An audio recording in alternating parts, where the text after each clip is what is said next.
Nah, ini gambar gedung sekolah saya, Sekolah Cinta Kasih Sece di Cengkareng, bukan di Tangerang. Ini di Cengkareng, masuk Jakarta Barat. Lalu saya menyebut ini... Maaf Pak, mungkin bisa di full screen aja kali ya? Oke, di slideshow ya? Ya, slideshow. Oke. Nah, ini tujuan pertemuan yang pertama. Mengapa saya sebut pertama? Sebenarnya kalau saya bicara mengenai kepemimpinan sekolah atau sekolah yang cerdas dan humanis, itu ada 3 pertemuan besar. Itu menyangkut apa nanti saya sebut. Sekarang pertemuan pertama ini sebenarnya arah saya mau bersama-sama merefleksikan, men-sharingkan agar apa?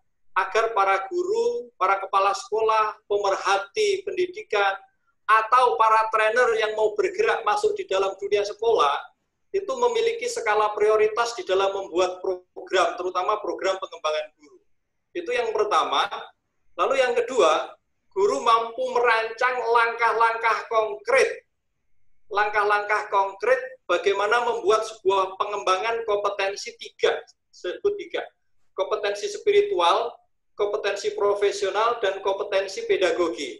Nah, kalau berbicara mengenai kompetensi guru, sebenarnya di dalam Undang-Undang Pendidikan Nasional, itu Undang-Undang Guru dan Dosen, kompetensi spiritual ini tidak ada. Tetapi mengapa ini saya singgung, saya sebut, saya eksplorasi, saya refleksikan, saya kembangkan, karena ini menurut saya fondasinya di sini.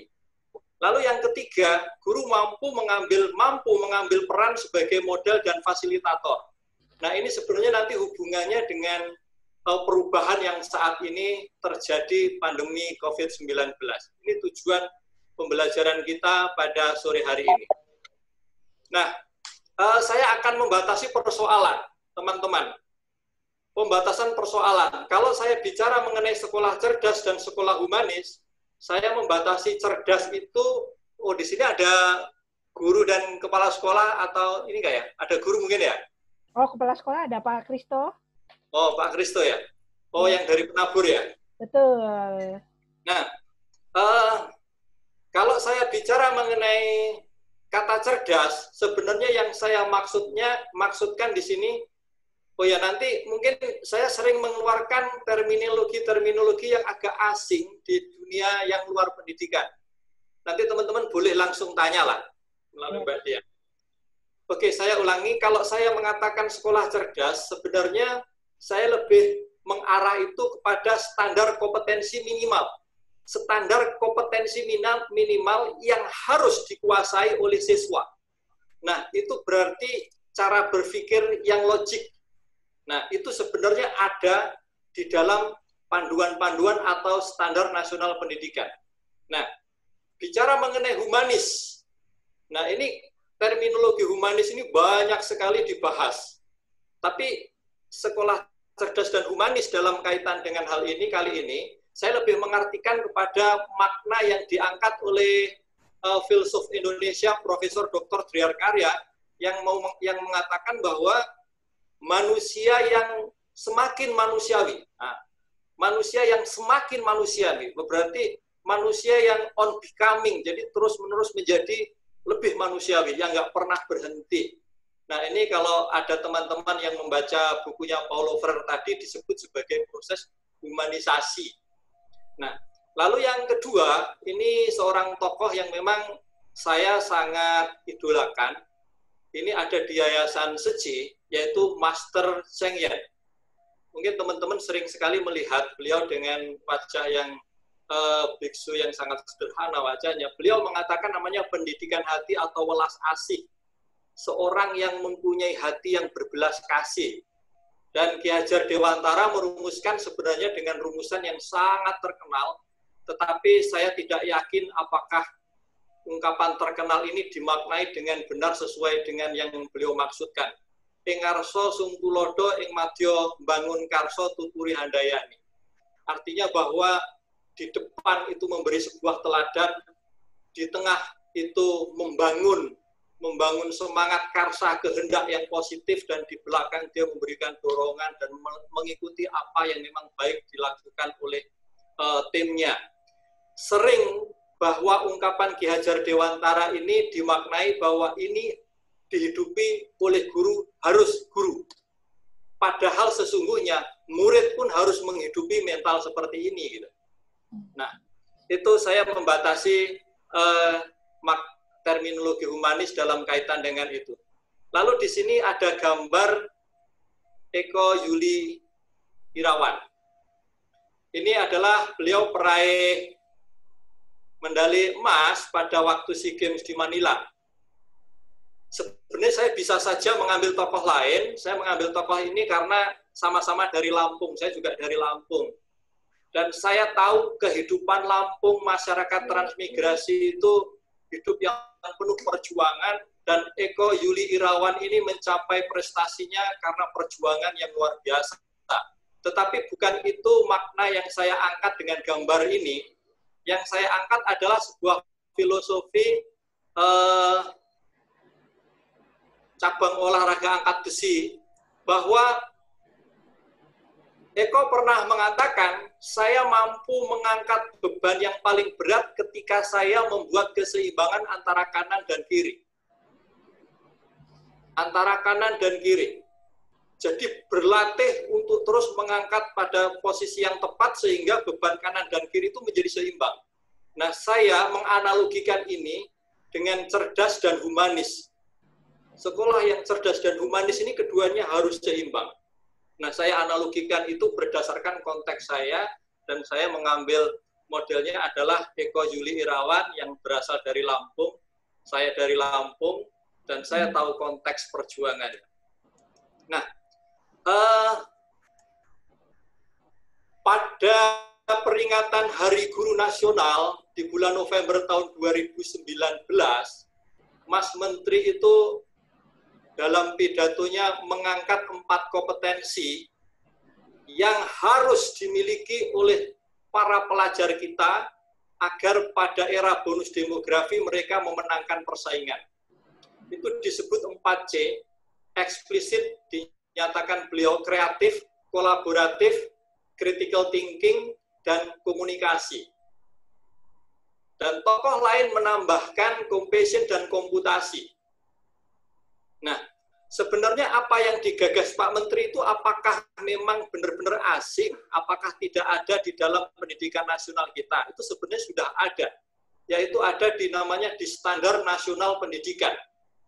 Sebenarnya sudah ada di Standar Nasional Pendidikan, terutama di standar kompetensi lulusan. Saya nggak akan bicara banyak pada kesempatan ini terkait dengan hal ini, tetapi kalau sharing terkait dengan semua guru di dalam semua proses pelatihan, ini pasti akan saya bongkar. Nah, bagaimana standar nasional pendidikan atau 4 atau 6C itu bisa dihidupi oleh sekolah. Nah, disinilah teman-teman menurut saya, pentingnya sebuah visi dan misi sekolah itu harus terus-menerus dievaluasi dan direvisi. Apakah visi misi sekolah saya sudah secara eksplisit dan sudah mempunyai roadmap untuk mencapai yang namanya kreatif, kolaboratif, critical thinking, komunikasi, compassion, dan komputasi. Dan karena itu maka tugas sekolah, nah kalau saya mengatakan tugas sekolah sebenarnya sudah masuk, saya yakin Pak Kristo familiar banget dengan yang namanya tim pengembang kurikulum. Maka setelah visi misi sekolah itu direvisi, dilihat kembali, tim pengembang kurikulum harus bekerja merumuskan profil tamatan atau profil lulusan. Tanpa membuat sebuah perumusan profil tamatan atau profil lulusan, saya pastikan semua guru akan mengajar apa adanya, yang penting ya ajar. Tapi kalau profil tamatannya sudah dirumuskan, maka semua proses pendidikan baik yang di dalam kelas, di luar kelas, semua mengarah kepada pencapaian profil tamatan. Nah, ini sebenarnya yang menjadi bahan untuk terus-menerus direfleksikan. Nah, saya mengajak sedikit sebelum masuk materi saya untuk refleksi, karena materi saya sebenarnya secara lebih konkret, based on-nya berdasarkan dari sini. Saya mengangkat ada konteks sekolah swasta yang saat ini mengalami penurunan luar biasa. Nah, kecuali nanti mungkin Pak Kristo bisa mengatakan sesuatu yang agak berbeda. Konteks sekolah swasta saat ini mengalami penurunan yang luar biasa, terutama konteks sekolah mediocre ke bawah. Tadi di depan saya selalu diarahkan oleh Tuhan untuk berkarya melayani di sekolah-sekolah yang memang maaf secara ekonomi sering termarginal. Nah, konteks yang saya angkat adalah kita akan melihat sebentar hasil uji kompetensi guru, apakah itu berbanding lurus dengan hasil UN yang oleh Pak Menteri sebenarnya dihapuskan tahun depan, tapi secara alamiah alam sudah mengatakan dihapus hari ini oleh COVID-19.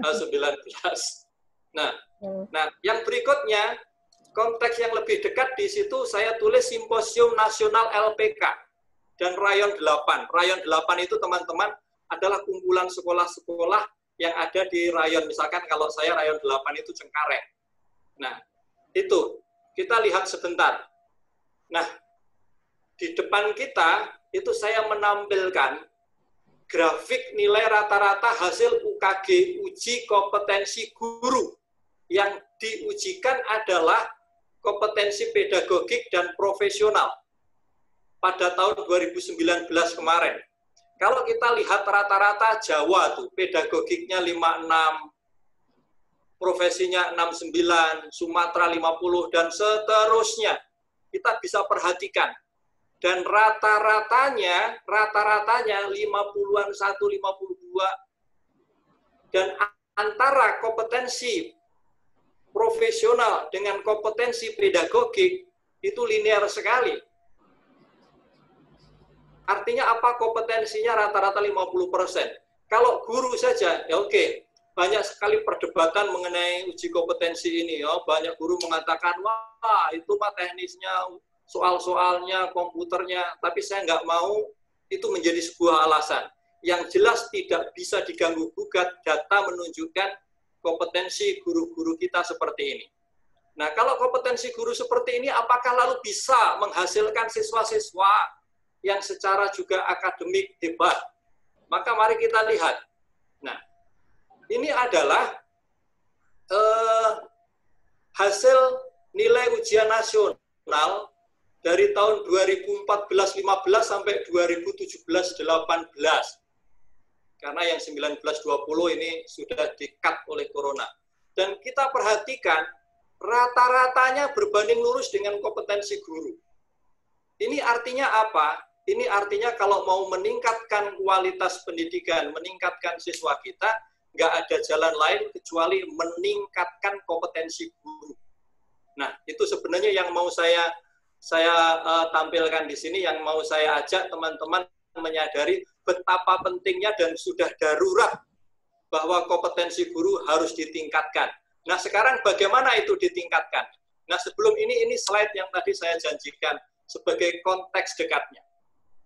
Memang saya tidak ada di lembaga pendidikan Katolik, sekarang saya ada di lembaga pendidikan Buddha, tetapi akses saya masih tinggi dan pada prinsipnya lembaga pendidikan swasta hampir sama.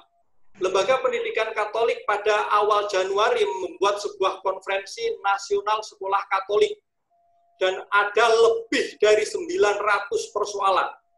Saya kebetulan mempunyai konektivitas hubungan dengan MPK di setiap provinsi, dan saya dikirimi hasil dari konferensi itu oleh MPK. MPK itu Majelis Pendidikan Katolik di Tanjung Karang. Jadi saya mencoba membuka yang dibicarakan persoalan guru itu menempati pertama, setelah itu kurikulum, setelah itu LM. LM itu leadership dan manajerial, kepemimpinan dan pengelolaan. Dan masih ada persoalan lain, tetapi menurut saya 3 persoalan ini yang sungguh-sungguh membuat declining sekolah swasta tadi. Sehingga ada beberapa orang pemerhati pendidikan itu menulis sebuah buku kematian sekolah swasta. Nah, ini yang dimaksud di dalam buku ini dan yang juga diulas di dalam konferensi nasional sekolah Katolik itu adalah sekolah-sekolah yang kategorinya mediocre ke bawah, teman-teman. Mediocre ke bawah, menengah ke bawah, yang mengalami penurunan, bahkan beberapa mengalami mati suri dan mati permanen. Bahkan di Jakarta Barat saat ini ada sekolah Katolik yang tinggal mempunyai kelas 10, kelas 12 dan 11 sudah tidak ada dan mereka mau tutup. Nah, kalau buku yang ada di sebelah kanan saya itu, Kematian Sekolah Swasta, itu mengulas bagaimana kebijakan-kebijakan pemerintah yang sebenarnya menganaktirikan sekolah swasta. Maka sekolah swasta tidak ada jalan lain kecuali fight dan meningkatkan kualitas untuk survive. Kenapa? Karena di bumi Nusantara ini harus diakui yang namanya pemerintah itu antara sekolah negeri dengan sekolah swasta itu tidak sama rata, tidak sama rasa. Nah, maka bagi sekolah-sekolah mediocre ke bawah dengan adanya pola kebijakan pemerintah yang menganaktirikan sekolah swasta, istilah saya di dalam promoting itu adalah tergulung dengan pasar, benar-benar digulung. Contoh kebijakan pemerintah itu ya, yang sangat mengenakan sekolah swasta adalah hampir setiap tahun sekolah-sekolah negeri itu membuka rombongan belajar baru. Sehingga misalkan kelas 10 saja di SMA, negeri itu sampai paralelnya sampai H. A, B, C, D, E, F, G, H. 8. Bayangkan kalau 8 kali 40. Gila. Kami saja untuk mencari 90 siswa saja sudah sangat susah.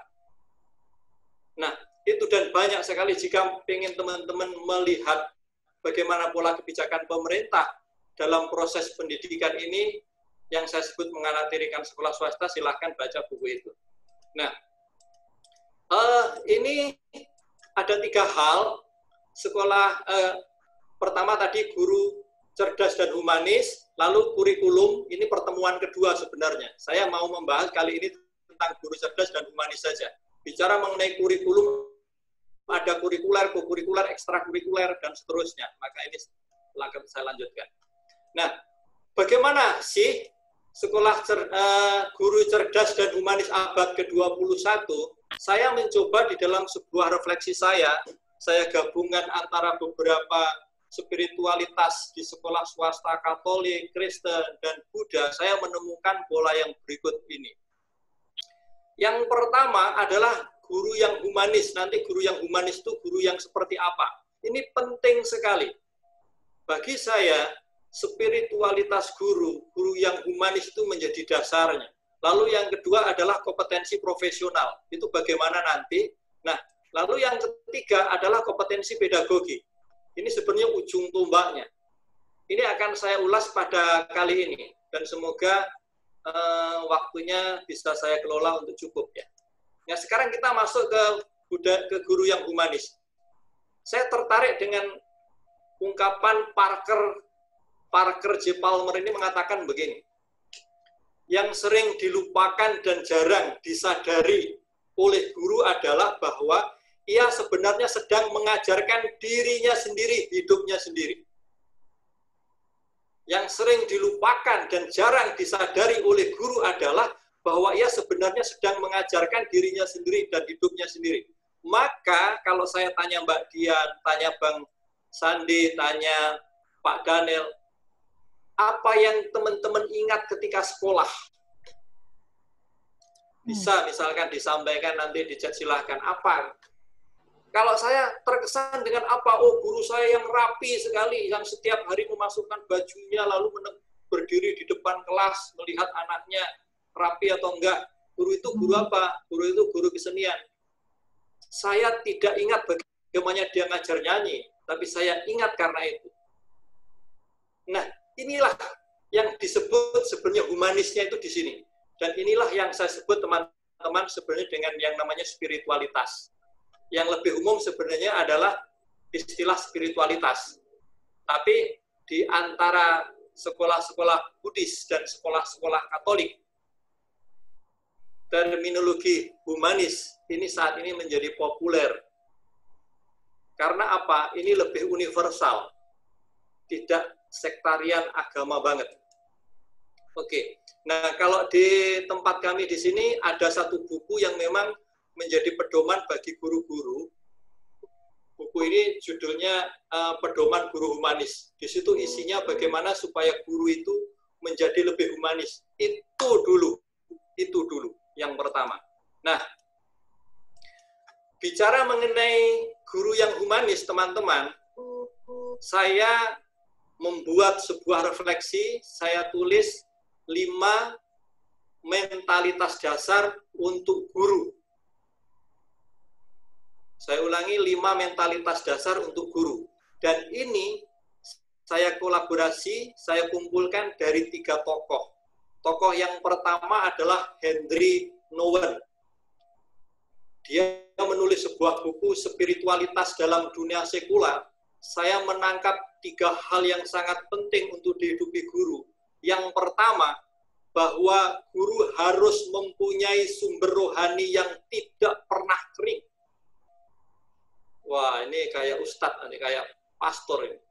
Dan memang, kalau dilihat dari sejarah-sejarah pengajaran, guru itu aslinya awalnya adalah guru spiritualitas. Di dalam Yunani kuno, guru kebijaksanaan. Maka, entah apa label sekolah itu, haruslah mempunyai sebuah wadah, sebuah program, di mana para guru itu bisa menimba sumber rohani sehingga mendapatkan kembali kekuatannya.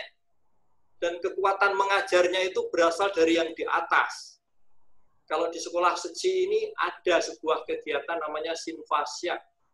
Setengah 6 pagi mendengarkan ceramah dari master, lalu di situ diberi masukan mengenai hidup, welas asih, dan seterusnya. Di dalam sekolah Katolik Kristen pasti ada kegiatan-kegiatan rohani, retret, dan seterusnya. Lalu yang kedua, ini sebenarnya sangat mirip dengan yang disampaikan oleh Driarkarya, yaitu reflektif. Aristoteles mengatakan begini, hidup yang tidak direfleksikan adalah hidup yang tidak layak untuk dijalani. Maka, supaya guru mendapatkan kekuatan yang bersumber dari dalam hatinya, dari Tuhan, maka dia harus merefleksikan apa yang diajarkan. Maka saat ini teman-teman di sekolah-sekolah itu, saya nggak tahu kalau di Penabur ya, di sekolah Katolik, sekolah kami, itu ada sebuah waktu dalam satu hari digunakan oleh siswa untuk merefleksikan kegiatan hari itu. Lalu yang ketiga adalah compassion atau bela rasa. Man for others, bela rasa, keberanian berkorban. Berkorban itu membutuhkan keberanian. Keperbiaan itu membutuhkan keberanian. Dan saya harus katakan dalam kaitan ini Canisius sangat kuat.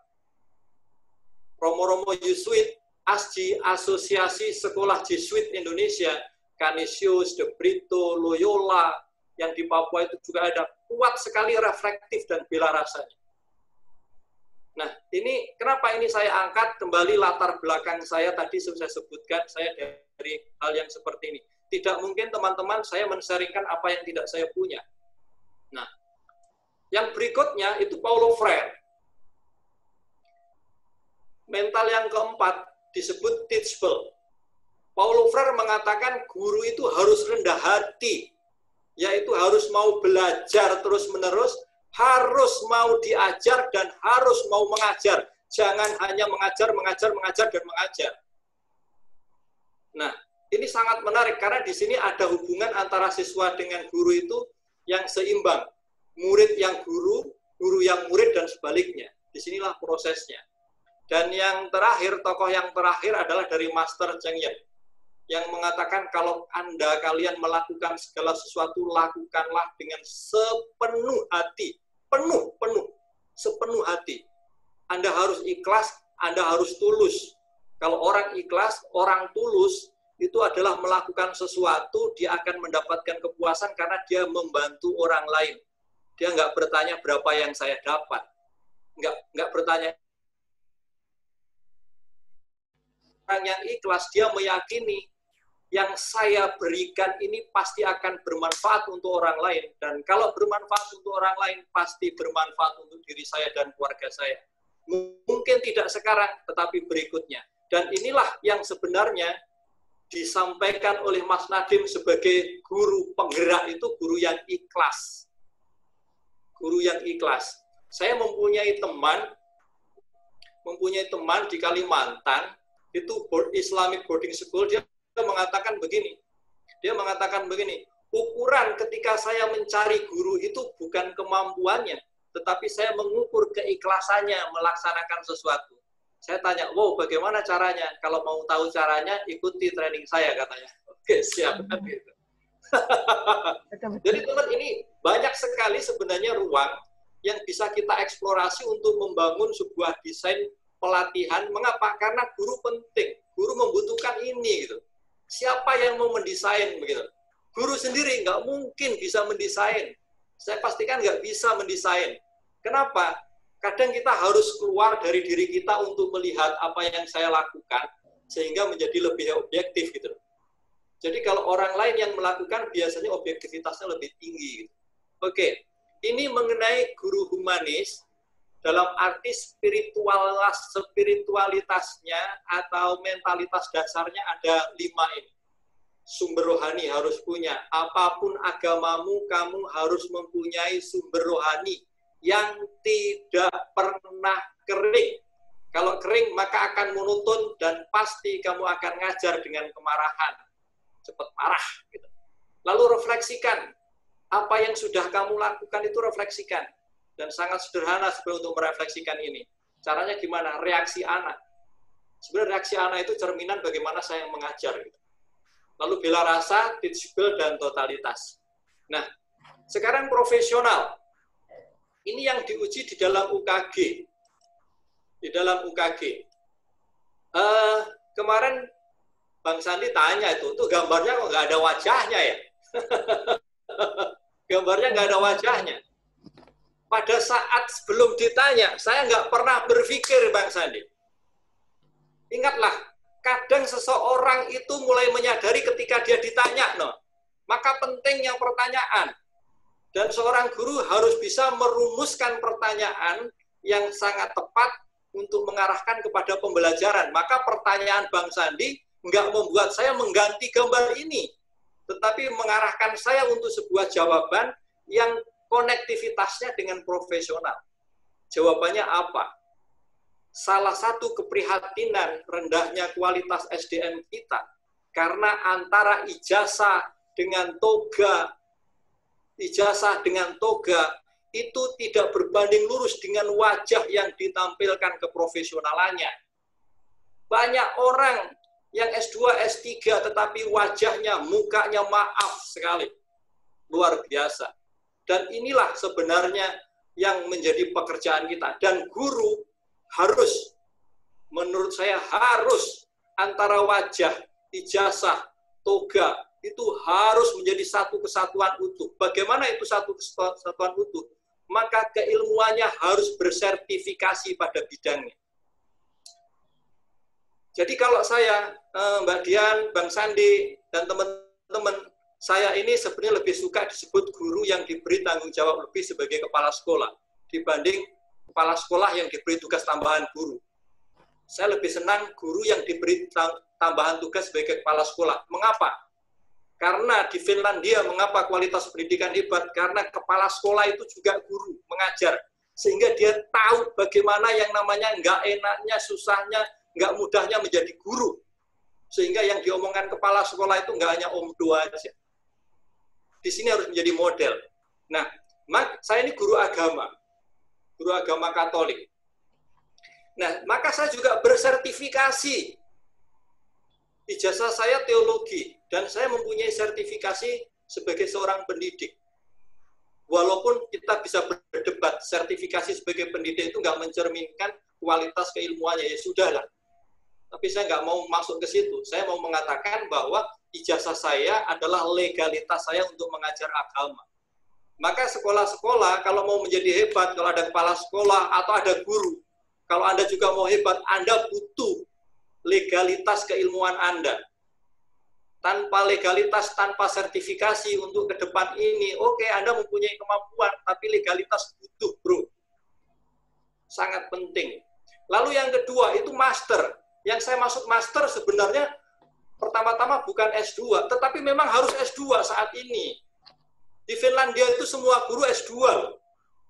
Kalau saya mengatakan guru ini bukan hanya guru SMA loh, guru TK, guru SD loh, yang namanya guru itu. Saya sudah pernah mengajar SD itu 4 tahun loh. Dan itu nggak lebih mudah loh dibanding ngajar SMA. Saat ini saya ngajar SMA, saya bilang, anak-anak tolong perhatikan Bapak ya. Langsung memperhatikan loh. Tapi kalau anak SD, anak-anak tolong perhatikan Bapak. Ada yang lari meluk saya malah. Nah, kenapa? Karena kemampuan memaknainya berbeda. Nanti kita akan bicara di situ. Yang saya maksud ahli, itu harus menguasai bidangnya. Maka kepada teman-teman yang guru yang hadir saat ini, fokuslah pada bidang Anda. Kalau Anda guru matematika, saat ini kesempatan Anda untuk mengembangkan potensi di bidang matematika. Banyak sekali pelatihan online, banyak banget. Saya sudah meng-share kepada semua guru.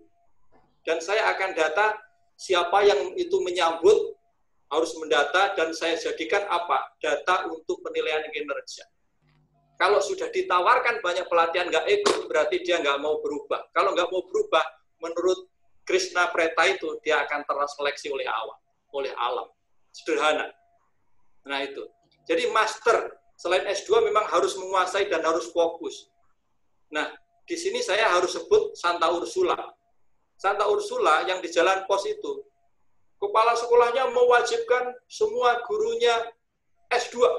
Wow, keren. Saya keren. Ada teman saya guru agama, ibu-ibu harus S2-nya filsafat di Dirgaya. Dia ngomong, Pak Agus, waduh saya belajar filsafat gimana ya?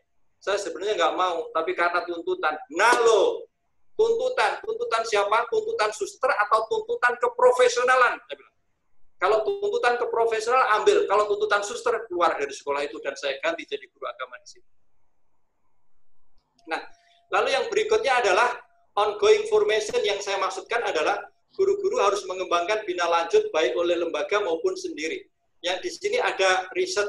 Jadi kalau guru, maksud saya begini, kalau guru itu sudah mengembangkan diri, dia bisa menjadi trainer. Sekarang difasilitasi banyak sekali. Kalau dia nggak bisa menjadi trainer, dia bisa menjadi seorang periset. Banyak sekali. Kalau enggak, dia menjadi konten kreator. Banyak. Maka nggak ada alasan, lalu dikatakan, aduh gaji saya hanya segini, kok saya dituntut lebih. Enggak.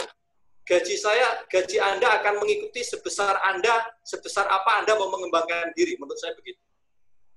Maka kalau saya memberikan pelatihan atau memberikan saran supaya guru saya ikut pelatihan, ini adalah alat yang saya kasih. Nih, gua kasih lo alat. Lo mau nggak menggunakan alat ini? Mau nggak mengasah? Kalau nggak mau, ya sudah. Saya akan mencari orang lain untuk menggunakan alat ini. Ya sekarang segitu. Ini bukan masalah nggak cinta kasih. Justru orang yang nggak mengembangkan dirinya, dia nggak cinta kasih, dia nggak humanis. Karena dia nggak tahu bahwa apa yang dia hidupi sekarang, itu akan tertransfer kepada muridnya dan kepada anaknya. Itu ya profesional. Sorry kalau agak cepat ya. Nah, ini yang pedagogi. Ini kepada Pak Kristo atau semua guru atau kepala sekolah, ini sebenarnya persoalan yang sangat mendasar dan sangat banyak dialami oleh sekolah. Kalau keprofesionalan tadi sudah lebih dari 70%, guru itu mengajar sesuai dengan bidang keilmuannya. Hanya sebesar mana dia mendalami keilmuannya, saya nggak tahu.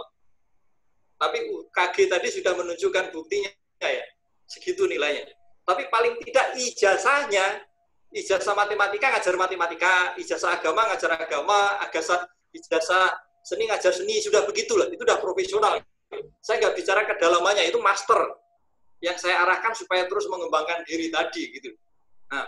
Nah, persoalan paling dasar, teman-teman, mengapa daya serap, mengapa kualitas pencapaian siswa kita rendah, persoalannya di sini. Saya sudah banyak sekali diskusi dengan para sekolah, dengan dinas. Persoalan paling besar guru-guru kita adalah di pedagogi. Saya yakin sekali, karena ini kami sudah membuat riset. Nah, yang dimaksud pedagogi ini adalah bagaimana guru bisa menyampaikan pembelajaran secara menyenangkan dan bermakna, itu dua kata itu. Bagaimana saya sebagai seorang guru bisa menyampaikan pembelajaran secara menyenangkan dan bermakna, itu persoalan besar. Nah, supaya bisa, menyampaikan, melakukan pembelajaran yang bermakna dan menyenangkan, dia harus memahami, memiliki pemahaman terhadap peserta didik. Nah, kalau di dalam standar tenaga kependidikan atau kompetensi, ini ada namanya, di sini guru harus mempunyai pengetahuan mengenai psikologi anak, perkembangan moral, dan seterusnya sih oke. Tapi saya dengan cara yang sederhana saja. Bagaimana saya bisa memahami peserta didik saya? Ada satu metode yang disebut ura personalis. Ura personalis ini adalah bahwa setiap guru saya minta guru saya mempunyai catatan. Wali kelas mempunyai catatan. Yang namanya si Areta itu keluarganya di mana, orang tuanya, saudaranya gimana, anak nomor berapa, kesulitannya apa, harus punya catatan. Kalau guru saya nggak punya catatan, akan saya catat guru itu. Nah, gitu. Sederhana. Nah, tapi saya nggak hanya mengatakan punya catatan apa yang harus dicatat, yaitu semua tentang karakteristik anaknya. Wah, banyak banget, Pak. Ya itulah guru, saya bilang. Kalau Anda tidak mengenal siswa Anda tidak akan bisa melayani secara tepat kepada siswa itu. Itu sangat sederhana, dan ini dikembangkan oleh sekolah Yesuit Indonesia. Asosiasi sekolah Yesuit Indonesia itu mengembangkan ini. Maka saya benar-benar intip cara mereka mengelola pembelajaran di kelas.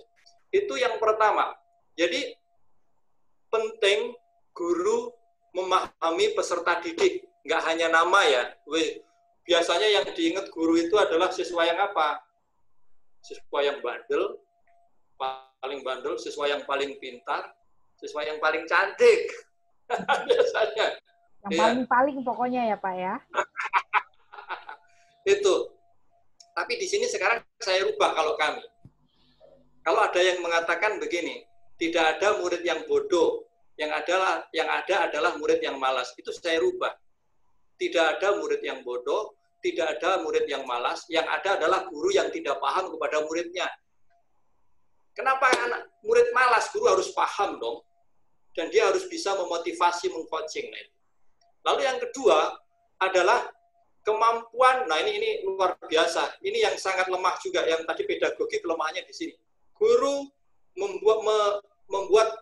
mampu membuat perencanaan atau perancangan dan pelaksanaan pembelajaran. Nah, ini mungkin sederhana, tapi yang dimaksudnya kan begini loh. Guru itu supaya dia bisa membuat perencanaan dan pelaksanaan pembelajaran, dia harus mengetahui kurikulum dia itu, dia harus tahu. Satu, dia harus tahu konteks siswanya supaya pembelajaran itu menyenangkan. Maka Morin, Deceimer, Duncan ini menurunkan subkompetensi, ada 7 subkompetensi yang harus dikuasai oleh guru agar guru mampu membuat perencanaan dan pelaksanaan pembelajaran yang bermakna dan menyenangkan. Harus memiliki sub 7 kompetensi. Konteks pembelajaran, konteks siswa, konteks kurikulum. Nah, kalau saya mengatakan konteks, ini karena akan mempengaruhi metodologi yang digunakan. Nah, ini biasanya kalau kami membuat pelatihan di antara para guru, ini kami praktekkan hampir 2 jam. Maka intinya seperti itu. Nah, lalu yang ketiga, itu adalah kemampuan guru mengevaluasi hasil belajar. Nah, di sini teman-teman mungkin ada istilah yang agak berbeda, yang mungkin sedikit agak aneh atau asing, yaitu penilaian otentik. Selama ini evaluasi dipahami oleh banyak masyarakat dan juga guru. Oleh masyarakat dan juga guru sebagai apa? Hasil belajar. Evaluasi itu ya dalam bentuk ulangan harian, ulangan semester, ulangan akhir tahun. Itu yang namanya evaluasi hasil belajar, bro. Anda melupakan yang namanya penilaian atau evaluasi otentik, yaitu ketika Anda mengajar, Anda itu menilai masing-masing siswa, maka you harus tahu masing-masing siswa, ura personalis. Nah, itu tadi. Nah, karena penilaian otentik, penilaian proses ini tidak dilakukan, maka yang ada ya siswa itu menghafal. kalau penilaian ini dilakukan, proses pembelajaran itu dilakukan, penilaian otentik, maka ketika guru mengajar, loh kok anak saya itu kok ngantuk ya, maka saya yang pura personalis yang tahu tentang psikologi anak, saya akan ada intervensi emosi, saudara. Saya akan datang kepada dia, Arleta ada masalah apa? Nah, begitu, bukan, yang ngantuk keluar kelas tuh. Enggak begitu, beda. Kalau ada siswa ngantuk, bukan mulut bicara, yang ngantuk silahkan keluar kelas, bukan. Tapi itu refleksi guru. Cerminan guru ngajarnya ada sesuatu yang harus diperbaiki gitu. Maka saya datang, itu namanya ada intervensi emosi. Nah, maka evaluasi hasil belajar ini, penilaian otentik ini harus dilakukan. Dan sebenarnya ini adalah salah satu roh semangat kurikulum 2013 itu penilaian otentik. Tapi ini sangat jarang dilakukan. Oke. Nah, ini yang saya sebut tadi si Morin, Desemer, dan Ken yang sudah saya sebut. Nah, sekarang yang terakhir, slide saya yang terakhir. Maka, kalau di LT itu kan sebelum kita menutup, mesti kita simpulkan ya, kita ulang lagi. Saya masih ingat, karena saya lulus. Saya nggak mau Pak Martin jadi LT yang malu-maluin terus terang. Maka saya menjunjung tinggi, saya terus belajar. Maka guru yang cerdas dan humanis, guru yang menganggap profesinya itu sebagai panggilan jiwa. Gitu. Waduh, kayak Didi Kempot itu kan menyanyi sebagai panggilan jiwa, maka berkreasi terus gitu loh, sampai meninggal kan gitu. Sama, kalau guru sebagai panggilan jiwa, dia harus terus-menerus berkreasi. Dia terus-menerus akan mengembangkan dirinya. Pembelajarannya, tugasnya dilakukan bersumber dari 5 mentalitas dasar tadi itu. Maka kalau itu sudah dihidupi teman-teman, itu ya enjoy. Terus terang, semua orang tahulah besaran gaji saya. Tapi saya cukup menikmati dengan tugas sebagai seorang guru. Maka saya buat YouTube, tadi saya kirim ke Mbak Dian. Itu sebenarnya gini, Mbak Dian. Saya cerita saja, pada waktu home learning COVID-19 itu, tanggal 19 Maret dan tanggal 25 itu saya mewakili sekolah swasta rapat dengan Ibu Kepala Dinas. Ibu Kepala Dinas itu minta begini, hai para kepala sekolah, saya minta kepala sekolah itu menyapa bukan hanya murid tapi orang tua. Wah, caranya gimana ya saya? Nah, saya pikir ya caranya saya harus buat video dong, harus buat YouTube dong. Nah, itu awalnya dari situ. Maka video saya yang pertama, kedua itu sebenarnya lebih sapaan kepada orang tua. Nah, terus ada yang bilang, bro ini bagus, nggak hanya untuk guru, di-share keluar dong, maka saya share. Nah, itulah. Lalu yang kedua, guru yang cerdas dan humanis itu, guru yang secara keilmuan sungguh mahir, dia menguasai bidangnya. Maka saya bukannya sombong, bukan. Tapi kalau kita mau diskusi mengenai pengajaran agama Katolik, tentang ajaran Yesus, tentang kitab suci, insya Allah saya siap. Nah, gitu loh. Insya Allah saya siap. Oke. Yang ketiga, dia mampu menghadirkan pembelajaran yang bermakna dan menyenangkan. Itulah guru yang cerdas dan humanis. Kalau guru sudah cerdas dan humanis, melihat profesinya sebagai panggilan, keilmuannya dia menguasai, dan pembelajarannya bermakna dan menyenangkan, maka murid pun akan tersenyum. Maka murid bisa memahami, bukan hanya yang diajarkan, tetapi memahami dirinya, memahami dunianya, dan memahami dunia yang akan dia masuki nanti. Wow, dalam.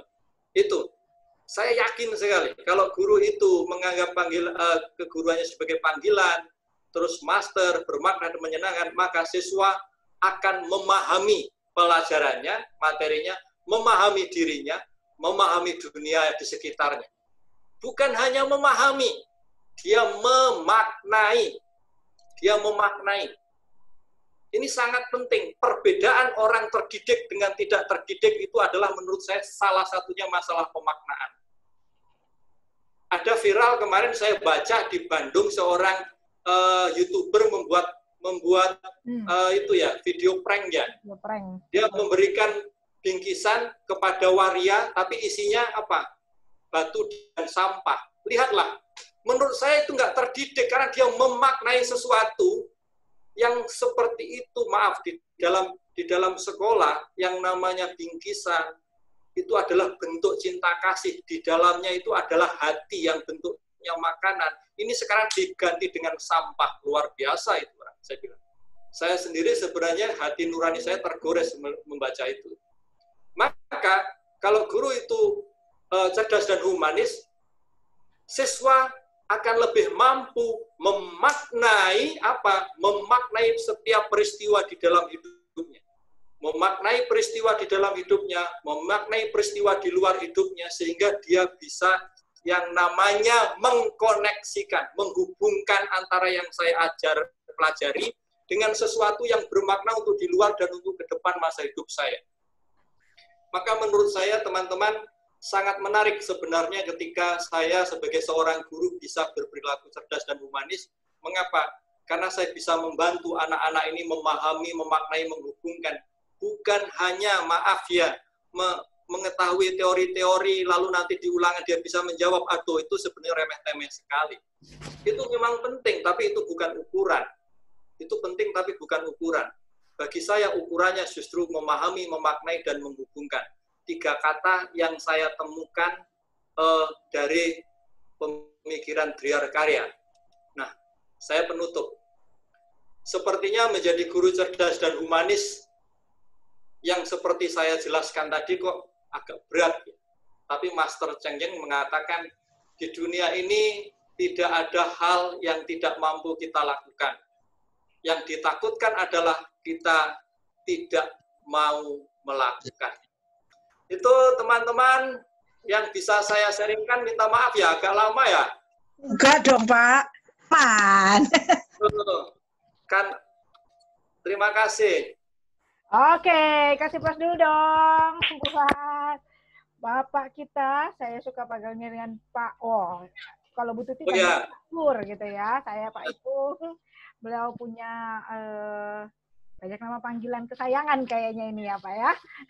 Ya, itu, sorry, Ipung itu dari yang tahu latar belakang saya di seminaris si Pak Rudi Tamrin tuh. Oh, masa mudanya agak nakal dikit. Oke, kepala sekolah.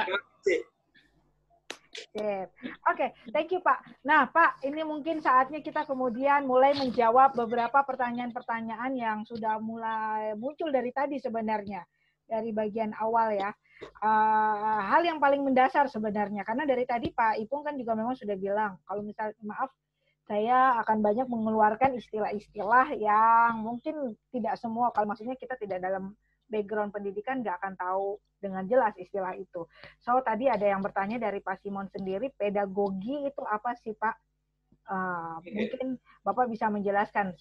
Saya pun juga pedagogi, ada pedagogi, kalau yang Bapak nggak pakai K, ada lagi pedagogi yang pakai K. Ini sekalian saya juga bertanya, apa bedanya pedagogi dengan pedagogik? Ada kan ya? Oke. Sebenarnya kalau nanti kalau dari semantiknya itu bisa kita diskusikan, yang mau memberi inputan silahkan, tapi saya akan bicara tentang maknanya. Yes. Pedagogik dan pedagogi lebih pada kata sifat dan kata benda. Tapi yang mau saya ungkapkan atau yang diungkapkan atau yang terkandung di dalam kata itu, di dalam konteks pendidikan adalah sebuah kompetensi, kemampuan bagaimana guru menyampaikan materi ajar. Itu sederhananya. How to delivery-nya sebenarnya. Gitu. Oke. Sesuai berarti dengan Pak Yemin sempat membantu untuk menjawab Pak Simon juga. Thank you Pak Yemin, thank you juga Pak udah menyampaikan itu. Lalu kemudian ini dari Pak Henry, mediocre kali ya, mediocre ke bawah atas sekolah-sekolah Katolik, maksudnya bagaimana Pak? Ini maksudnya tingkat kecerdasannya atau hal lain, misalnya ekonomi atau fasilitasnya. Oke, terima kasih Pak Henry. Jadi di antara sekolah-sekolah itu ada terminologi, maaf ya, high class dan middle class.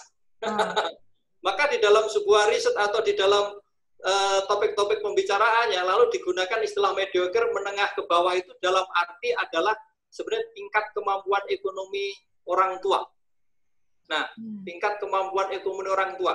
Nah, sekolah-sekolah yang menerima siswa tingkat ekonomi menengah ke bawah, biasanya arahnya itu juga abu-abu gitu loh. Abu-abu.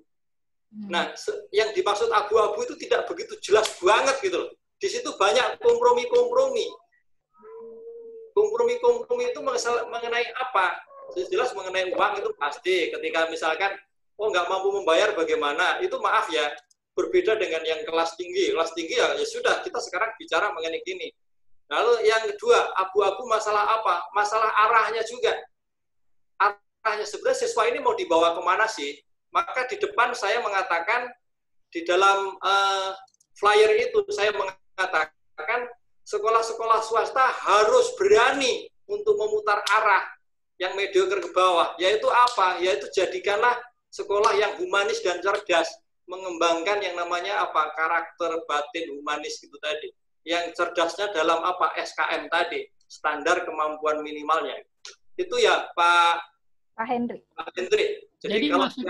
Jadi maksudnya satu sisi mediocre ke bawah itu dalam hal ekonomi, tetapi harus diimbangi, ditingkatkan dalam hal kecerdasannya gitu, Pak. Nah, justru itu.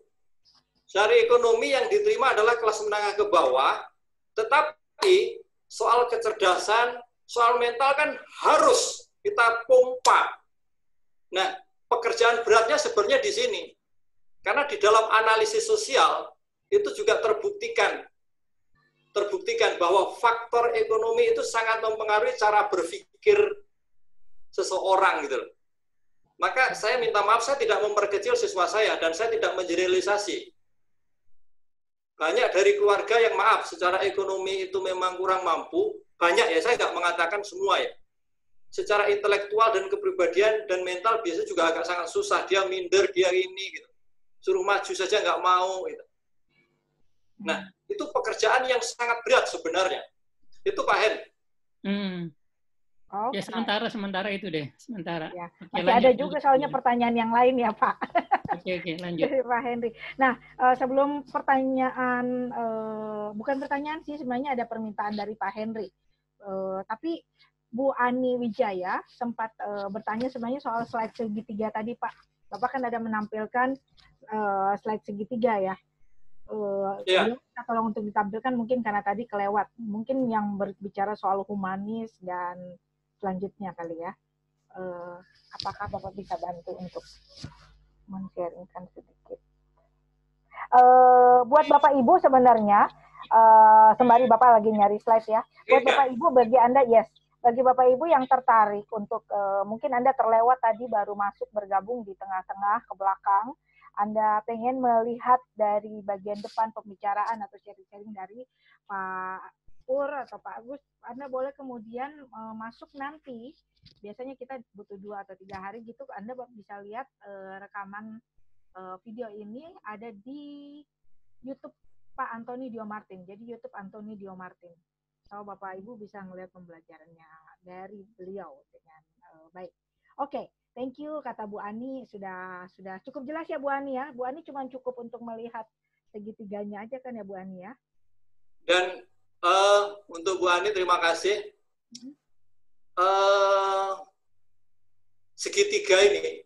Segitiga ini benar-benar refleksi saya atas persoalan yang saya bongkar hasil konferensi nasional. Nanti teman-teman kalau membutuhkan persoalan itu ada sekitar 400 atau 500 bisa saya share ke Mbak Dian deh. Siapa tahu mau mencoba membantu mengembangkan, mencari solusi atas persoalan di dunia pendidikan. Wih, luar biasa. Oke, thank you Pak. Lalu kemudian ini dari Pak Hendri Chandra. Pak Hendri Chandra bertanya gini, dari pengalaman Pak Pur, didik di sekolah swasta Katolik, kemudian mengajar di sekolah Buddha, Seci, benang merah yang bisa ditarik, opo ya Pak? Saya senang tadi dengan Bapak sempat mereframe terlebih dahulu. Yes, buat Bapak Ibu yang sudah bergabung dan mendengarkan apa yang disampaikan oleh Pak Ipung ya. Dipanggil Pak Ipung aja ya, Pak Ipung. Beliau memang dari tadi sudah dengan secara tegas bahwa yang di-sharingkan ini memang benar-benar berdasarkan apa yang Bapak Pak Ipung alami, betul kan? Nah, dengan pengalaman beliau mengajar di sekolah swasta Katolik, kemudian ke yang Buddhis, Bapak Ibu. Nanti mungkin bagi Bapak Ibu yang ada di sini, lalu Bapak Ibu dengan background yang berbeda itu akan lebih melengkapi lagi. Nah, berkaitan dengan apa yang ditanyakan Pak Henry, Bapak bisa sharingkan benang merahnya apa ya yang bisa ditarik? Oke, Pak Hen, benang merah ini pertama saya artikan dalam arti visi misinya ya, visi misi bahwa output hasilnya berbeda itu nanti karena itu bicara mengenai program di kurikulum. Benang merah di visi misinya antara sekolah swasta Katolik dengan Buddhis itu sama-sama memperkuat yang namanya karakter, yang memperkuat kalau di dalam agama, di dalam sekolah Buddhis itu batin sebenarnya, memperkuat batin, memperkuat karakter, memperkuat sikap, memperkuat kepemimpinan. Karena di sekolah swasta Katolik dan Buddhis itu begitu meyakini, dan saya juga percaya, dan saya mengimani juga. Saya juga mengimani. Ketika seseorang sebenarnya karakternya itu sudah oke, batinnya sudah oke, yang namanya intelek itu, dia akan lebih mudah mengembangkan sendiri dan dibantu oleh orang lain. Itu benang merahnya sama, itu kuat sekali. Maka tagline sekolah swasta Katolik, Buddhis itu kuat di dalam kompetensi masalah batin, karakter, dan sikap itu. Karena mereka meyakini kalau batin, kalau karakternya oke, bagus, maka kemampuan intelektual ini lebih mudah dikembangkan. Itu. Nah, hanya memang di dalam perjalanan, saya sekali lagi nggak mengeneralisasi. Di dalam perjalanan, dan ini diperkuat oleh konferensi nasional LPK di awal tahun, di dalam perjalanan, justru banyak sekolah-sekolah swasta terjebak oleh pengembangan yang mekanistis kemampuan akademik yang diukur dengan ujian nasional itu, gitu. Sehingga guru terus mengedrill, guru terus membuat sebuah pembelajaran menyelesaikan materi, sehingga yang namanya tadi proses pembelajaran di kelas yang harusnya ada intervensi emosi, ada penilaian otentik, itu mulai terabaikan dan tertinggalkan. Dan karena itu saya mengangkat ini sebagai salah satu kesadaran, ini penting loh, gitu. Sehingga yang saya presentasikan, saya sharingkan ini sebenarnya lebih juga sebuah penyadaran bahwa ini penting loh. Mari kita kembali kepada fitrah kita yang mau mengedepankan, mau memperkuat yang namanya pendidikan batin, pendidikan hati, atau istilahnya karakter, yang istilah kami di sini adalah humanis. Maka di sekolah Cinta Kasih Seci itu ada pelajaran budi pekerti dan pelajaran budaya humanis. Nah, kalau bicara mengenai kurikulum, pasti itu akan saya tampilkan kegiatan-kegiatannya, foto-fotonya. Itu. Anak diajari makan, dan kami vegetarian di sini. Oke, gitu ya Pak Hen. Oke. Jadi nggak ada pertentangan, Pak ya? Waduh, nggak ada Pak, nggak ada. Oke. Kalau anak Bapak di sekolah Buddhis pun nggak apa-apa. Oke. Ya, lanjut dia. Baik. Mari kita, ini ada Pak Yemin. Kalau Pak Yemin Setiawan sempat ngomong, Pak Pur mohon ulangi dong hal-hal apa saja yang guru harus paham terhadap muridnya. Oke. Mungkin itu secara singkat aja kali ya. Oke, secara singkat aja, itu ada di pedagogi, nanti slide-nya bisa saya share. Pemahaman kepada siswa itu yang kami rumuskan di sini, yang saya sebut dengan metode cura personalis. Yang jelas satu, guru harus tahu namanya ya. Nama lengkap ya, bukan nama panggilan, apalagi parapan ya, itu bully ya. Ya, Shakespeare boleh mengatakan apa arti sebuah nama, tapi nama bagi diberikan orang tua itu sebagai doa. Maka guru harus tahu namanya. Lalu yang kedua, keluarganya, pekerjaan orang tuanya, saudara-saudaranya. Lalu yang ketiga, penyakitnya, kelemahan penyakit fisiknya. Lalu yang keempat, itu adalah kelebihan dan kekurangannya. Maka di sini kami bekerja sama dengan lembaga psikologi untuk mengukur bakat, minat, dan kecenderungan. Maka kami juga ada rutin parenting, secara rutin kami juga ada. Itu dalam rangka pemahaman kepada anak-anak. Itu. Oke, thank you. Semoga menjawab pertanyaan Pak Yemin tadi ya. Lalu kemudian Bu Tuti sempat ngomong gini, Pak Pur, selain mahir secara intelektual, pandai, saya memaknai bahwa kunci guru humanis itu bersumber dari diri sendiri, mampu bersahabat dengan dirinya, sehingga mampu juga bersahabat dengan siapapun, termasuk murid pastinya. Maka refleksi dan kemampuan mengolah diri menjadi dasar perkembangan pribadinya, sehingga menjadi pribadi yang mampu memancarkan mampu memancarkan hati yang bersaudara, hangat dan mampu merangkul tim, teman, anak-anak dan siapapun. Seperti itukah, Pak? Nah, setuju banget itu. Itu setuju banget. Itu yang sudah selesai dengan dirinya sendiri itu. Ya, oke. Nah, sementara Pak ini tulisannya Pak Lenovo mungkin dari itu ya. Laptopnya pakai Lenovo kali ya. Bertanya gini, Pak Pur, bagaimana menguji apakah pembelajaran kita bermakna dan menyenangkan bagi siswa? Pertanyaan ini disampaikan kepada saya ketika saya Instagram Lab dengan anak-anak ya. Cara mengujinya kalau menurut saya, pertama, ini di dalam home learning ya saat ini. Kalau misalkan pada saat tatap muka saya supervisi, terus saya lihat antusiasme, terus saya lihat refleksi anak-anak kan membuat refleksi kalau ditempatkan. Nah, kalau home learning ini bagaimana anak di rumah? Kan saya masuk kelas. Pertama saya indikatornya, yang mengikuti pelajaran itu banyak enggak? Satu. Kalau kelas itu banyak ditinggalkan anak, berarti itu tidak menyenangkan, tidak menarik. Iya. Anaknya malas, Pak. Lah, justru itulah tugas guru untuk membuat anak yang malas menjadi tidak malas. Kalau membiarkan anak malas, berarti gurunya malas untuk memotivasi. Kan begitu. Lalu indikator yang kedua, saya sebagai kepala sekolah, saya kan melihat lesson plan-nya. Saya sebagai kepala sekolah, saya melihat rencana pembelajarannya. Apakah rencana pembelajarannya itu memang sudah menghubungkan antara materi ajar dengan konteks siswa? Dihubungkan enggak? Itu. Lalu yang ketiga, saya melihat pembuka di awal guru ngajar. Di awal guru ngajar itu menyampaikan sebuah tujuan pembelajaran enggak, dan bagaimana tujuan itu mau dicapai, dan mengapa dia mencapai tujuan itu. Kalau enggak menyampaikan ini kurang menarik. Mengapa? Kalau anak SMA, teman-teman, dia enggak akan melakukan kalau itu menurut dia enggak bermanfaat, enggak bermakna bagi dia. Gitu. Maka pertama-tama harus meyakinkan bahwa ini sangat penting untuk kamu. Gitu. Materi ini atau penting. Nah, supaya dia bisa mengatakan ini penting, kan dia harus menghubungkan dengan konteks real dan bisa diterapkan bermanfaat gitu. Kan begitu. Nah, itu teman indikator yang biasa saya pakai. Sip. Nah, thank you, Pak. Lalu kemudian, ini dari Pak Thomas Christo sempat komentar ya. Soal tadi yang Bapak sempat ngomong soal abu-abu ya.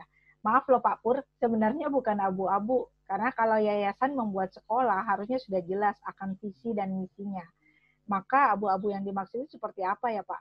Kelas yang menengah ke bawah juga ada kemampuan akademiknya baik juga. Jadi, ya itu, maaf. Mungkin itu jadi pertanyaan Pak Thomas Christo juga ya. Ya, nggak apa-apa. Terima kasih Pak Christo. Kembali saya berlatar belakang dari sekolah di sekolahan Katolik. Saya bergabung dengan MPK Majelis Pendidikan Katolik dan saya juga masuk dalam Komisi Pendidikan Keuskupan Agung Jakarta sebenarnya untuk mengembangkan sekolah. Dan memang salah satu sasaran supaya tidak masuk abu-abu itu visi misinya memang harus jelas. Saya pun harus mengakui ketika teman-teman mempunyai kapabilitas untuk membantu merumuskan visi misi, masuklah kepada sekolah yang saya maksud. Memang saya tidak mengeneralisasi. Ada pasti mediocre ke bawah yang memang jelas, itu pasti ada. Tapi di sini saya men-sharingkan keprihatinan ini banyak sekali. Sehingga yang tadi buku yang ditulis Kematian Sekolah Swasta, dengan adanya peraturan dari pemerintah karena visi misinya nggak jelas, maka dia akan tergulung. Tergulung. Dari satu sisi saya setuju ada dan pasti ada. Yes. Tapi dari sisi lain saya mengalami dan saya melihat dalam proses yang saya lalui sampai saat ini itu menjadi sebuah pekerjaan besar. Dan sebenarnya ini nanti kita masuknya di LM, leadership dan managerial, karena di situ kita bicara mengenai pengelolaan. Gitu. Oke. Thank you Pak untuk penjelasannya. Pak Yamin sendiri ngomong, Pak Pur mohon izin berpendapat. Berarti sekolah humanis itu ibarat salon karakter ya Pak? Ibarat apa? Salon karakter. Salon karakter. Oh, salon. Salon karakter gitu ya. Itu menurut pendapat beliau. Oke. Lalu kemudian ini masih ada nih beberapa. Oh nih, saya nggak tahu ini. Oh dari Pak Abu Lora. Pak Abu Lora bertanya, Pak Pur, apa pendapat Bapak mengenai pendidikan budi pekerti yang diselenggarakan Yayasan Buddha Seci? Ya. Jadi kami di sini ada kelas budi pekerti, itu ada yang memang kelas budi pekerti yang ada di sekolah, dan ada kelas budi pekerti untuk anak-anak yang bukan anak cinta kasih seci. Nah, pendapat saya itu diadakan berdasarkan sebuah visi, sebuah keyakinan bahwa budi yang halus, batin yang welas asih, itu menjadi dasar yang sangat kuat untuk hidup manusia yang bahagia. Nah, kalau hidup manusia bahagia, dia pasti akan bermanfaat bagi orang lain. Nah, itu yang pertama. Lalu yang kedua, ini nanti agak berbeda mengenai konsep bahagia ya. Konsep bahagia kalau di dalam apa yang saya imani di dalam agama saya, itu adalah karena saya bahagia, maka saya melakukan kebaikan. Tetapi kalau di tempat kami di sini, kalau kamu mau bahagia, lakukanlah banyak sekali tindakan-tindakan cinta kasih. Tapi tetap intinya sama, bahwa kebahagiaan itu menjadi dasar untuk pengembangan lebih lanjut. Maka pendidikan budi pekerti sebenarnya selain untuk mendidik hati supaya welas asih, supaya tenang, juga mendidik hati supaya bisa bahagia. Oke, thank you Pak buat sharingnya. Lalu kemudian ada lagi nih. Pak Ignatius Triyono. Pak Pur, jadi sekolah swasta harus menggunakan humanis dan manusiawi ya? Mungkin sebagai orang tua mungkin sebagai orang tua, dokter, ataupun psikolog gitu. Ini pendapat beliau berarti ya, dari Pak Ignatius Triyono. Kalau dari Bu Retno, menurut Pak Pur, dalam situasi COVID-19 ini bagaimana memberikan soal atau tugas kepada siswa? Apakah masih relevan? Itu pendapat, ya. Kenapa? Apakah masih relevan? Apakah masih relevan bentuk soalnya PG? Bentuk soalnya Oke. Pak Triyono, jadi ini Bu Retno. Ini Bu Retno ya. Kalau bentuk Bu Retno. Kalau bentuk PG sebenarnya kurang mencerminkan untuk mengeksplorasi yang namanya karakter ya. Maka Pak Nadiem ini untuk tahun ajaran depan kan penilaiannya asesmen kompetensi minimal, itu banyak sekali narasi-narasi. Banyak narasi. Walaupun nanti ada PG, tapi PG-nya itu juga ada yang namanya narasi. Jadi kembali ke pertanyaan itu, kalau PG itu kira-kira apakah masih relevan? Sebenarnya kurang relevan untuk mengeksplorasi dan membangun karakter, mengukur kurang relevan. Oke, baik. Ini Pak Leo sendiri, Pak Leonard Lenta bertanya, mungkin bisa di-share juga badai apa yang sedang menimpa pendidikan Katolik saat ini sehingga makin menurun? Ini pemerhati. Karena beliau melihat bahwa ternyata pendidikan Katolik itu mulai menurun nih sekarang. Saya nggak tahu dari sisi apanya, mungkin favoritnya dan sebagainya. Nah, itu bisa di-share-kan nggak, Pak? Kenapanya? Oke, nanti ya. Kalau kenapanya itu yang tadi saya bicara mengenai ada sekian ratus persoalan, nanti bisa saya share deh. Karena sebenarnya yang saya tampilkan ini baru satu terkait dengan gurunya. Terkait dengan guru. Nah, kalau boleh saya menambahkan sedikit, di dalam konferensi nasional itu, keluhan yang teramat banyak mengenai guru itu adalah satu, guru tidak kreatif. Dua, guru susah berubah. banyak banget. Kreatif dan nggak mau berubah. Itu banyak sekali. Tapi tentu dua hal ini tidak bisa lalu saya gunakan sebagai dasar, saya katakan ini loh yang menjadi persoalan sekolah Katolik mengalami penurunan. Enggak. Karena di situ ada ratusan persoalan dan saya mencoba untuk membuat pemetaan berdasarkan 3 peta tadi. Tapi seperti di depan tadi saya sampaikan, agar konferensi nasional ini berdampak lebih positif, baik kalau kita kolaborasi sebenarnya juga membantu mencarikan, refleksikan, oh ini loh mungkin yang baik, oh ini loh mungkin yang baik. Maka sebenarnya materi yang justru lebih hebat, lebih bagus sebenarnya adalah persoalan-persoalan itu sendiri yang berada di belakang presentasi saya ini. Oke. Ini masih banyak sebenarnya pertanyaan dan komentar. Ini sudah jam 17.35. Saya mungkin mencoba untuk meng-highlight dulu ya Bapak.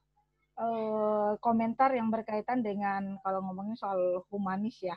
Pak Thomas Christo sempat ngomong seperti ini juga, hanya istilah dari setiap teman-teman. Bentar ya. Ini saya kepotong karena ini masuk.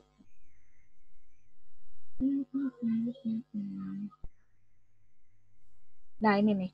Sebenarnya sekolah yang menggunakan kurikulum 2013 dan menjalankan sesuai dengan Permendikbud, semua sekolah adalah humanis, karena sekolah bukan hanya bicara satu kompetensi dan yang lain lagi mengedepankan student center, dan pendidikan karakter sudah menjadi pemikiran dari semua sekolah. Jadi ya secara luas kesimpulannya itu udah ada ininya ya pelaksanaan. Cuman masalahnya apakah benar-benar dilaksanakan atau enggak kali ya Pak Pur ya. Jadi menanggapi pendapat Pak Thomas Christo tadi, pada slide di depan saya kan juga sudah menyampaikan bahwa ketika Pak Nadiem menampilkan 4C lalu ditambahi 2C, ini sebenarnya sudah ada di SNP, Standar Nasional Pendidikan itu kan sudah ada. Di dalamnya sudah ada. Hanya saja ketika masuk di dalam visi misi sekolah, lalu masuk di dalam rumusan profil tamatan seperti apa, nah inilah yang sebenarnya menjadi persoalan di setiap sekolah gitu. Oke. Thank you, Pak. Nah, ini kita masih punya tinggal 4 menit yang terakhir, Bapak Ibu. Dari Pak Ignatius Triyono sempat ngomong gini, Pak Pur bisa nggak sih kita bentar. Pak Pur, bisakah kita membuat soal dalam bentuk esai yang disebut high order treatment system? Jadi guru berperan ganda sebagai motivator. Oke, itu bisa sekali dan justru sekarang arahnya kan memang soal itu hot. Ya, betul, hot. High order thinking skill. Tapi untuk membuat sebuah soal hot, itu kan pembelajaran juga harus hot. Iya dong. Benar. Nggak mungkin dong guru membuat soal hot dan muridnya bisa menjawab soal hot kalau pembelajaran nggak hot. Iya. Nah, pembelajaran yang hot itu pembelajaran yang bagaimana? Nah, itulah sebenarnya di dalam persoalan pedagogi itu ada. Dan saya memegang buku, kelihatan nggak tulisannya? Nah, ini cara mengajar lebih efektif. Nah, cara mengajar lebih efektif, saya mempunyai 6 seri ini buku ini. Mempunyai 6 seri yang isinya sebenarnya untuk pelajaran eksakta dan pelajaran sosial atau humaniora, itu cara pembelajaran HOTS-nya memang berbeda. Dan itu adalah skill keterampilan. Nah, kalau teman-teman mempunyai keterampilan bagaimana guru bisa mengajar secara HOTS, nah itu akan laris tuh. Oke, thank you. Thank you, Pak. Nah, ini saya ada sempat pertanyaan dari Pak Daniel sebenarnya. Bro Pur kan background-nya Katolik. Bro Thomas Christo dari Kristen. Mungkin ada yang dari Al-Azhar yang base-nya adalah agama tertentu gitu ya. Namun saya tidak melihat atau belum melihat secara real bagaimana mereka menerapkan pendidikan karakter dan membangun karakter. Bisa share nggak sih, Bro? Nah, yang disampaikan Bro Daniel, kalau kita bicara mengenai Al-Azhar, mengenai Muhammadiyah, tentu saya terlalu berani kalau bicara isi dapurnya, karena memang seperti di depan, saya nggak akan pernah men-sharekan yang saya nggak tahu. Betul. Gitu. Tapi Cuman mungkin kita pasti meyakini sama seperti ini ya, bahwa masing-masing pasti sekolah dengan basicnya pasti mempunyai gayanya sendiri, pasti punya juga bagaimana caranya membangun karakter manusia, terutama karakter anak didiknya, itu udah pasti gitu ya. Ya, buku ini yang juga pembelajaran efektif itu di dalamnya disemangati oleh karakter, ini ditulis oleh pendiri sekolah Islamic Boarding School di Kalimantan ini. Jadi kalau dari buku ini saya juga mengamini mereka juga melakukan yang sama, hanya mungkin cara dan terminologinya berbeda. Ya, saya setuju nih. Pak Thomas juga sempat mengomongkan hal yang sama. Mungkin dengan latar belakang Bapak, dengan Pak Thomas pun juga kepala sekolah ya. Semua yayasan Al-Azhar, Muhammadiyah, Katolik, Kristen adalah sama. Setiap sekolah memiliki value. And I believe that. Saya juga sangat setuju dengan itu gitu ya. Semua pasti punya value, dan value-nya itu pasti sesuatu yang baik. Nah, cuman memang kemudian tantangannya adalah bagaimana kemudian menjalankannya. Seperti yang tadi Pak Pur pun juga udah sempat men-sharingkan. Value dimiliki oleh semua sekolah, sangat bagus, tapi kemudian bagaimana kita benar-benar bisa memahami, memaknai, dan menghubungkan semuanya dalam kepemimpinan sekolah cerdas humanis. Di latar belakang apapun itu, gitu ya Pak ya? Oke. Nah, saya berharap Bapak Ibu ini sangat menarik obrolan-obrolan kita, dan pas ini sudah jam 17:40 karena tadi saya tahu bahwa kita mulai saya baru mengundang Bapak Ibu semua itu kurang lebih jam 4:10 lah ya. Jadi berarti udah pas ini ya kita menyelesaikannya. Dan thank you so much Bapak Ibu yang sudah hadir di sini. Kalau sampai ada pertanyaan nanti yang masih terlewatkan, jangan khawatir Bapak Ibu, saya nanti akan coba ngelihat lagi chatnya, dan bagi Anda yang belum terjawab pertanyaannya, saya akan sampaikan ke Bapak kita, Pak Ipung. Nanti Pak Ipung akan membalasnya dan akan disampaikan by WA ke Bapak Ibu. Okay. Yes Pak, boleh? Kemudian sebentar ya. Boleh. Yes. Teman-teman, saya mengucapkan terima kasih sekali ya. Ini ada Bu Suryadi juga ya. Iya Pak. Ya. Ini dari Universitas punya Habibie nih, Pak Habibie. Oh iya. Okay. National University Liaison Indonesia. UTSD. Pertama, saya mengucapkan terima kasih kepada Pak Martin, Bang Sandi, Bang Madu, Mbak Dian, Mbak Fani yang kesempatan diberikan kepada saya, dan juga teman-teman yang hampir 2 jam mau mendengarkan. Thank you ya, dan kangen banget ya, kangen. Lalu yang kedua, nanti kalau ada WA, saya minta maaf kalau malam ini saya nggak bisa jawab, karena malam ini kami ada persiapan untuk acara besok. Besok kan Waisak. Iya. Ya, tapi pasti akan saya jawab. Lalu yang ketiga, nanti kalau misalkan Pak Martin dan tim merasa perlu hasil konferensi nasional itu saya share, saya akan share kalau itu merasa perlu. Karena saya sih berpikir bahwa itu adalah hal yang sangat baik untuk kita ambil bagian membantu mereka gitu. Karena tanggung jawab pendidikan adalah tanggung jawab kita semua. Itu saja. Saya mohon maaf jika ada kekurangannya ya, Mbak Dian dan teman-teman. Thank you, Mas Ipung. Ini luar biasa. Thank you, Pak. Nah, seperti biasa kita akan melakukan foto bersama di bagian akhir supaya kita punya selalu kenang-kenangan bersama nih di setiap sesi yang dilakukan oleh COC. Sama, nanti pun juga kita masih punya sesi yang lain loh di hari Jumat, tapi sembari nanti Anda melihat sesinya di hari Jumat, Bapak Ibu, siapa yang akan ngobrol-ngobrol, kami punya nih satu informasi yang berharga buat Bapak Ibu. Bagi Anda yang tertarik, Anda bisa mengikuti. Besok ada online Zoom dari Pak Antoni Dio Martin. Actually Pak Martin menjadi tamu undangan dari Live Online Learning Series yang diadakan oleh Live, Bapak Ibu. Dan beliau akan berbagi sharing tentang ketika digital mulai merusak emosi dan hidupmu. Gimana Bapak Ibu, Anda, saya berharap mungkin bagi Anda yang merasa digital itu sesuatu yang bagus, tapi kemudian ada juga yang bilang, itu jelek.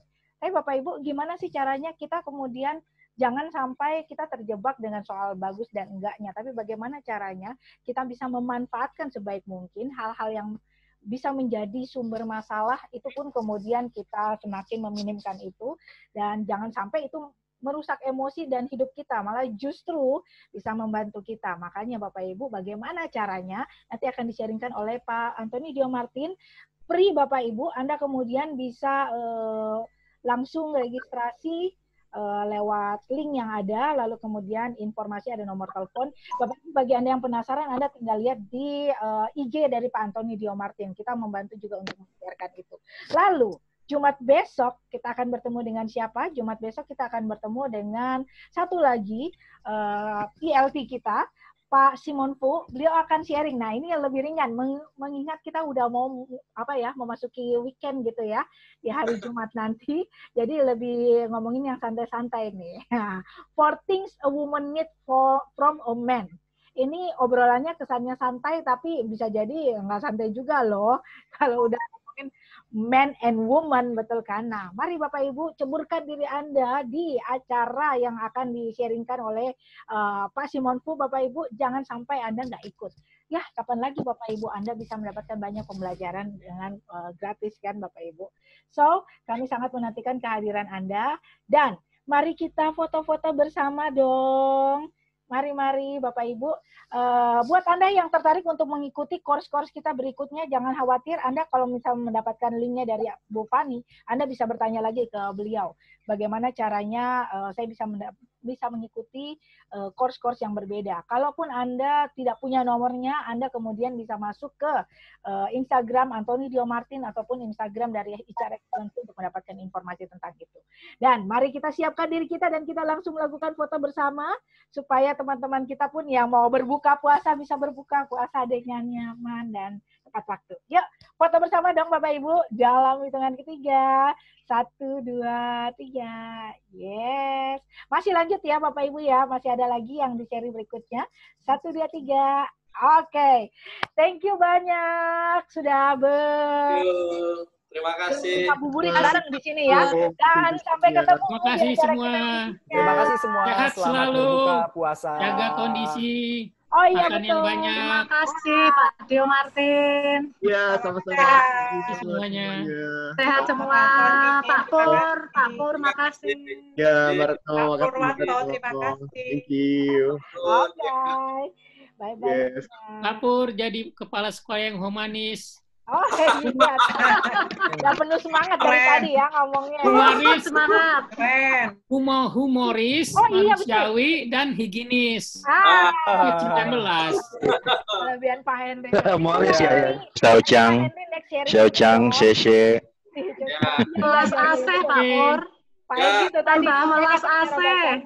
Terima kasih. Ah, ya. Oke. Ditunggu di Bogor, Pak Pur. Oh ya. Ditunggu Pak Pur nanti ya kalau udah Bogor selesai ya. COVID ya. Bogor ya.